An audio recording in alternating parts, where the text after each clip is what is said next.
オス日進月歩塩田正宏です。今日は山本先生にお越しいただきました。よろしくお願いします。よろしくお願いします。今日は晩年の王先生の技を、解説していただけるということでいやもうそんなことできるかどうかわからないけど、山本先生は晩年の王先生の弟子さんであって、本当に真っ先を怪我してこんなこと言うね。そうで、この前も僕が手法投げとか教えていただいて、王先生はこうやっていたとか、やっぱり実際に教わった方々の話を聞くのが一番いいことだと思いますし、それを皆さんも聞いて自分の稽古に励んでいただきたいなと思っています。山本先生はその愛会のパンフレットとかもずっとパンフレットポスターね、演舞会のずっとさせていただきましたね。愛会のロゴも作っていたりとか、ね、僕が思うにも吉祥丸先生は山本先生のこと大好きだったなっていう感じがするんですけども、本当にね可愛がっていただきましたね。当時の王先生の話も聞きたいし、吉祥丸先生との話も聞きたいんですけど、最初王先生のお話をちょっとお聞きできればと思うんですけども、山本先生が入会された時は39年っていう年でしたからね。皆さんまだ生まれてないそうなんだ。昭和39年5月でしたけど、私が合気道に入りましたのは、その前にね、すごい僕は体がね、子供の時からそう弱くて、で親からもう体が弱い人間だからあんまりいろんな無理しちゃいけないなんていうふうに言われていたのがね、たまたま銀座のね歌舞伎座の裏の方にその頃住んでたんですよ。中学の時に僕の友達が新聞配達のアルバイトでした。それでその彼が「山本、俺ちょっと俺できなくなっちゃったんだけど変わってくんないかな」って言われて、夕刊の方のアルバイトを銀座周辺ずっと配るアルバイトだったんで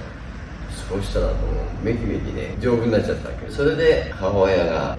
ぱりその体を動かした方がいいんだねっていう話になって、その頃京橋にね京橋警察っていうのがあって、でその京橋警察でその柔道を始めたわけ、子供の時。おまわりさんをね相手にっていうことから、だんだん元気になって、でところがね20代の初めにぎっくり腰やってたんです。もう動けなくてね、もう1年間もう本当に苦しんで、それでもう柔道はやめようと。で結局中国に会社があるもんだから通うのにね池袋を通るわけですよ。そこにね小山先生がやってる促進協会があったわけ。池袋にあるんで、これなら、ね、腰に痛めないだろうっていうね腰は痛めないかもしれないけど別のそれで入門したわけですよ。で極真のね、その頃大山先生そばにずっといつもおられてね「山本、お前は体が柔らかいからね、そのままつけたらうまくなるぞ」って言われて、いい気になってっていうか一生懸命やったわけでしょっていうふうなことがあったんだけど、どうしてもねあざができるんですよ、奏でってね。これでたまたま裸になった時に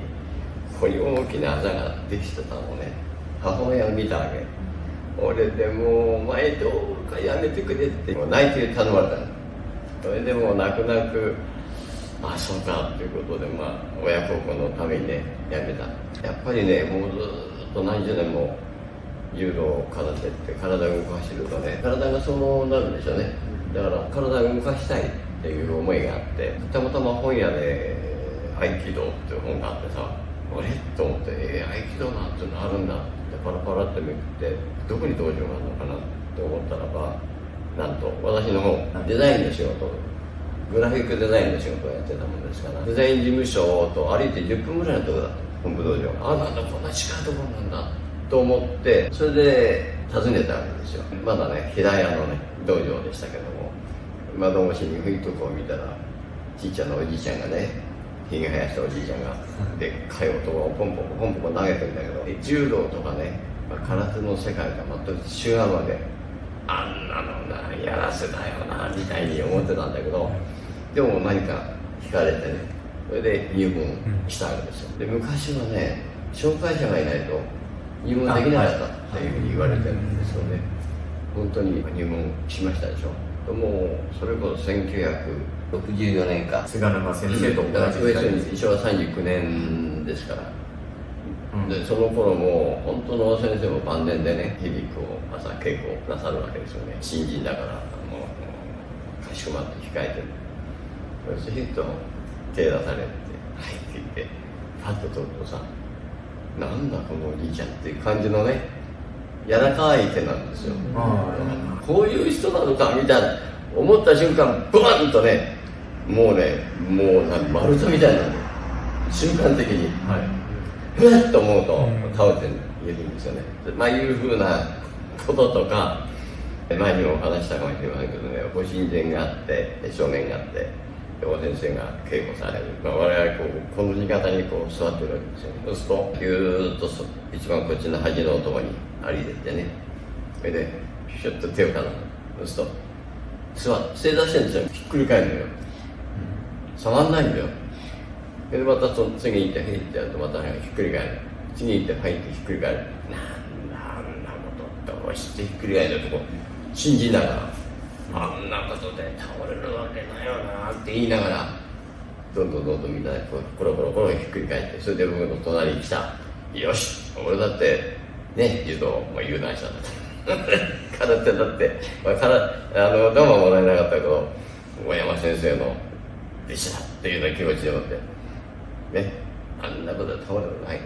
れるわけはないんだと言って、ふっと来たなと思った瞬間にひっくり返ってんだ。何されるんだかわかんない。要するに大先生が前にいらっしゃったなと思う瞬間に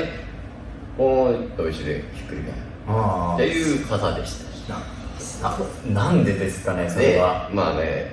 ともかくほらいろんな逸話がありますでしょ。合同戦線をともして新宿のそばなんだけど、昔軍隊のね射撃場があったんですよ。その射撃場に大先生もね、お言葉が過ぎちゃったのかもしれないけど、軍人さんを前にね、わしには鉄砲の弾は当たらんってこうした生意気なその武道館を言うと、一つ懲らしめてやろうっていうわけで、富山からのねそこに呼ばれて、で6人のね射手ですよ。それがね拳銃だったっていう本に書いてある。それに塩田先生がお供されてたんですよね。で目の当たりに射程距離が30メートルのところに立たせて、6人の射手がこう立って、それで号で一回撃てって言うんですよ。さすがにね体には撃たない、足をね狙ってぐらいだと思うんだけど、ともかくバーンと撃った瞬間にみんないないところに撃ってるんですよ。大先生がもうここのね中の一人をポンと火に突き飛ばして、ここに立たれて、あとの5人はバーンと撃った瞬間にもただ血煙がヒュイッと上がってたというね。大先生のそういう空間移動でそこにある空間ができたために風がヒュッと舞い上がってというお話になってましたよね。でともかくピストルで狙った人たちは誰もいないところに撃ってたという、そんな人だからね、だからひょいって言って倒すぐらいは何でもないんだろうと、そういう盲人ですよね。普通の人ではとても考えられないような方だと思いますね。朝の稽古の中で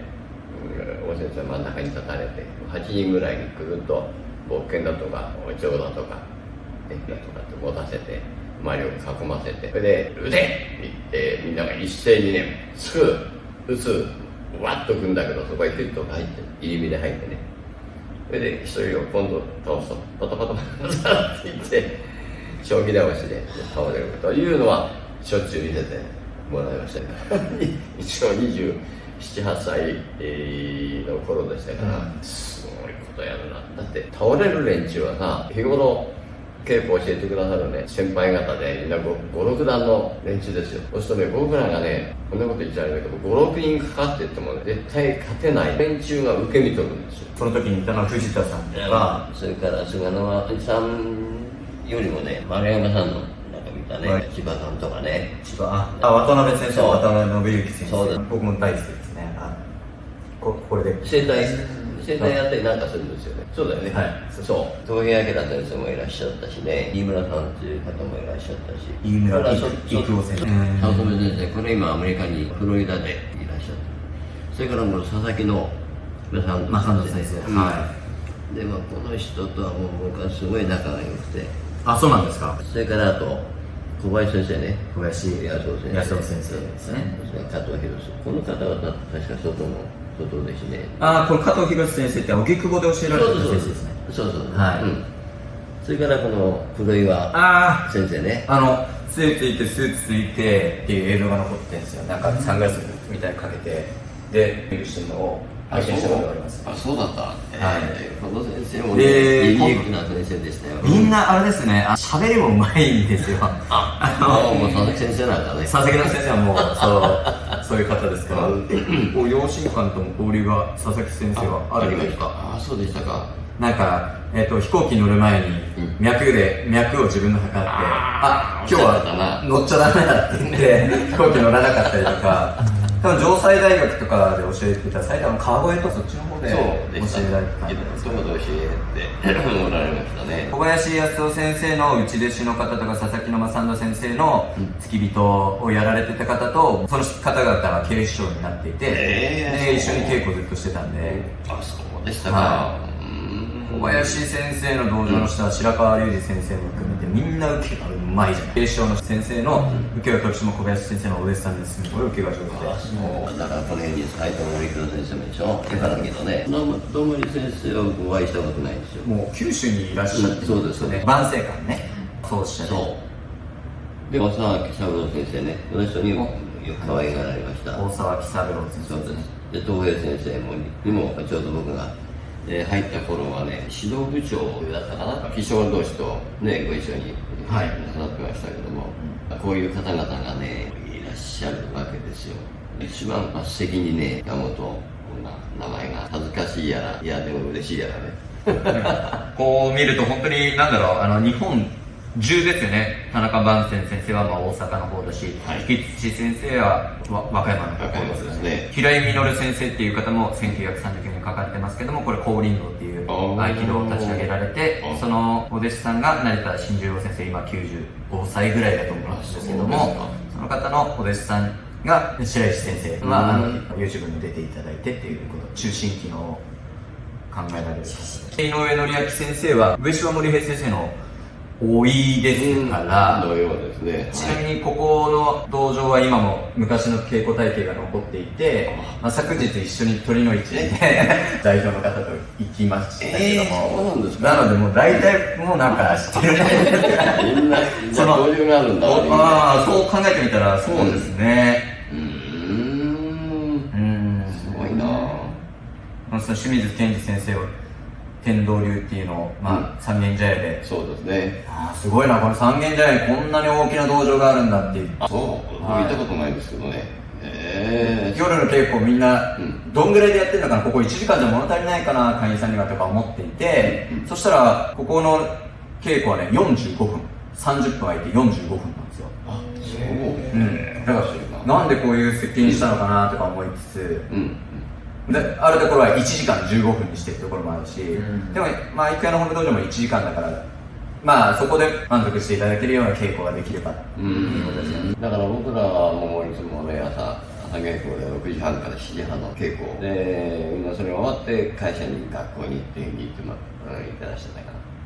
ら、もうそれしか僕もあと8時から9時っていう稽古も時々出るんですけど、ほとんど出ません。朝の稽古だけなんですね。そうですね。もう私なんかもう山口戦後戦争でいらっしゃるでしょ。先生にも可愛がられたし、安倍晴石先生っていうのは書道家なんですよ。この先生もこの方にも書を習われたんですよね。この安倍晴石先生のところには大先生の書がいっぱいあるはずなんですよ。一枚が欲しかったな。そんなことありましたね。磯山先生からもね、不思議にこういう方から可愛がられてね。でもこう考えてみると、同年代で習われてる人の合気道も今はもう全然やっぱ違いますね。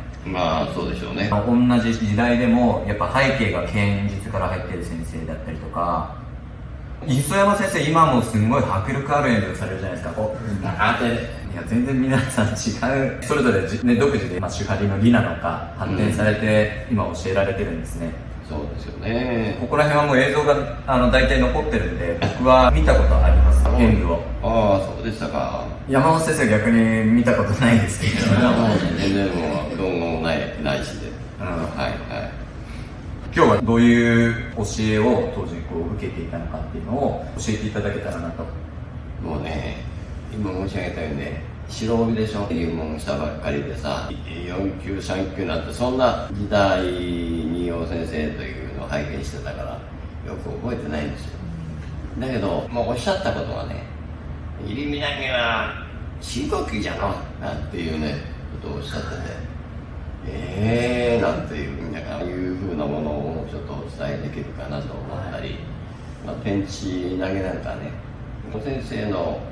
お伝えではないんだけど、早乙女先生っていう方が、佐々木野正人先生がね、技の差を止め理論の佐々木って自分で言ってね、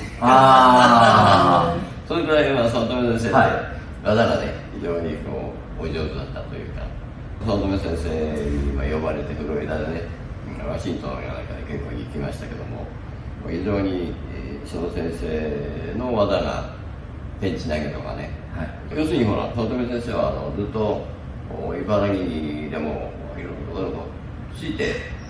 歩いてた人だから、大先生のね、本当にいろんなことを、技をご存知だったと思うんですよね。そんな思い出もあります。先生、いろいろありがとうございます。技の説明は次の動画で、よろしくお願いします。よろしくありがとうございました。